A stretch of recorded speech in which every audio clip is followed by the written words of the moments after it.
Баршаңызға қайырлы күн. Сіздермен Ақнұр каналыма қош келдіңіздер. Бүгін сіздерге ең дәмді, ең оңай үй жағдайындағы кеспенің рецептімен бөлісемін. Бұл кеспені біздер отбасымызда үзбен дейміз, ал сіздер қалай атайсыздар? Сондықтан видеомды соңына дейін көріп, лайк басып, комментарий қалдырыңыздар. Бірінші тамағымызды бастамас бұрын ең бірінші қамырын елеп аламыз. Ол үшін біздерге ыдысымызда мен мына жерде тұз салып алғам, 1,5 қасықтай, және де оған жұмыртқамызды салып, бір араластырып, үстіне ұнымызды саламыз. Жақсылап қамыр етіп елеп аламыз. Мен барлығын көз мөлшерінде жасаймын, қамырды да, тамақты да. Сондықтан мен қазір төмендегі описаниеге жазып қалдырамын, сол жерден қарап көріп алсаңыздар болады.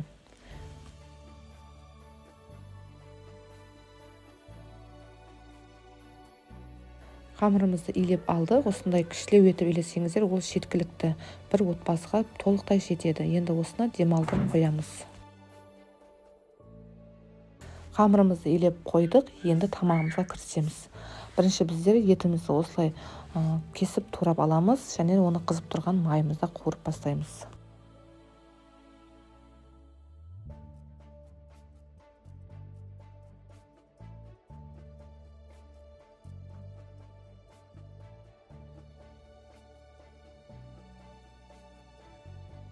Етіміз қуырылып болам дегенше пиязымызды да осылай тураймыз.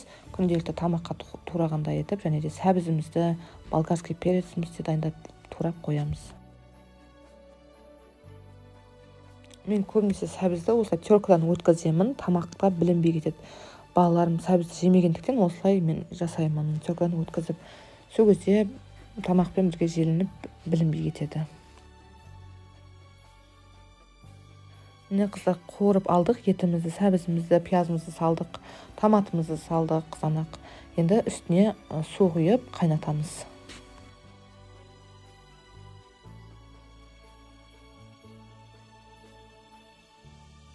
Етіміз қайнап пісем дегенше картошкамызды да осылай турап қоямыз.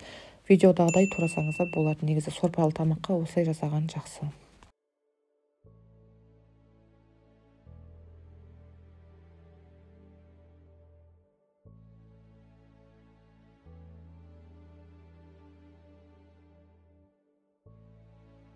Тамағымыз бір қайнап шықты. Енді картошкасын салып, жақсылап қайнатамыз. Жарты сағаттай.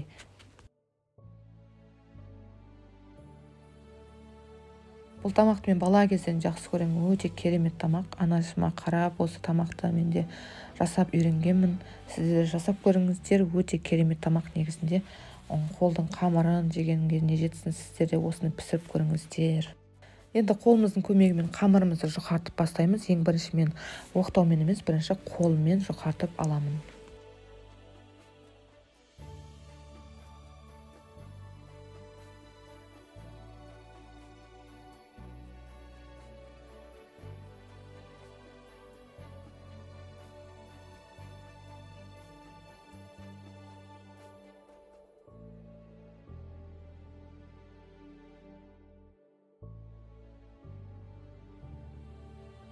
Қолымызбен жұқартып алдық. Енді оқтауымыздың көмегімен жақсылап енді жұқартамыз.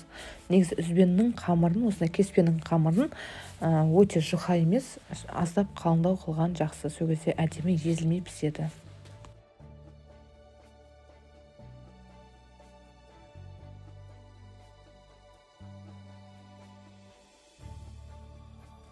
Достар, менің каналыма тіркеліп үлгермесеңіздер, міндетті түрде тіркеліп алыңыздар. Қоңыраушаны басып, лайк, комментарий жазып қалдырыңыздар. Алдағы уақытта керемет рецепттермен бөліспекшімін.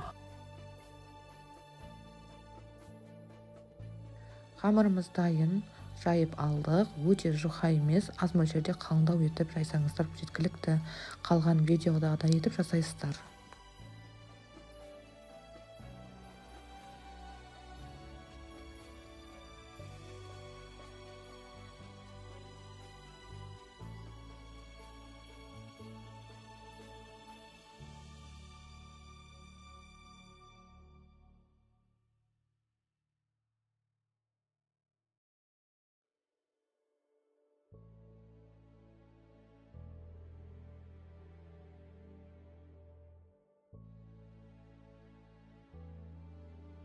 Енді қамырымызды осылай кесіп шығамыз. Видеодағыдай етіп кессеңіздер болады.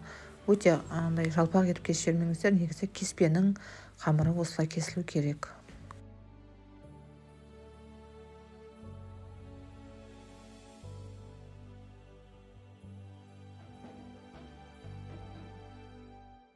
Қамырымыз дайын, кесіп алдық. Көріп тұрғандарыңыздай, сіздер де осылай жіңішкелеу етіп кессеңіздер, тамақтарыңыз әдемі және сүйкімді болып шығады. Тамағымыздың тұзын, барлығын көреміз. Қайнап жатқан кезінде қамырымызды салып бастаймыз. Менің тамағым толығымен жарты сағаттай қайнады. Енді осыны салып бір араластырып жібереміз.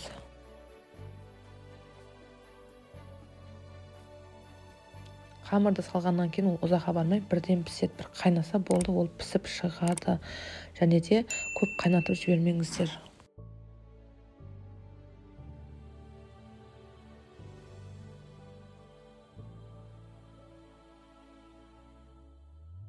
Тамақ қайнағаннан кейін бір араластырып жіберіңіздер. Асты жармас қалмасын.